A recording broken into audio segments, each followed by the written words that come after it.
समधी तो हर बहिनी छिनार बाजार घूमे साइकिल से। समधी तो हर बहिनी छिनार बाजार घूमे साइकिल से। कोई मारे अगले कोई मारे बगले, कोई मारे अगले कोई मारे बगले, कोई लेके हो जाला फरार बाजार घूमे साइकिल से। दुल्हा तो हर बहिनी छिनार बाजार घूमे साइकिल से।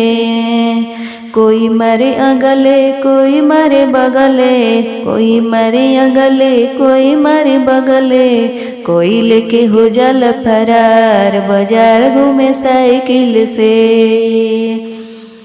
बरातियन के बहिनी छिनार बाजार घूमे साइकिल से। भसुर के बहिनी छिनार बाजार घूमे साइकिल से। कोई मारे अगले कोई मारे बगले, कोई लेके हो जाला फरार बाजार घूमे साइकिल से। समधी तो हर बहिनी छिनार बाजार घूमे साइकिल से।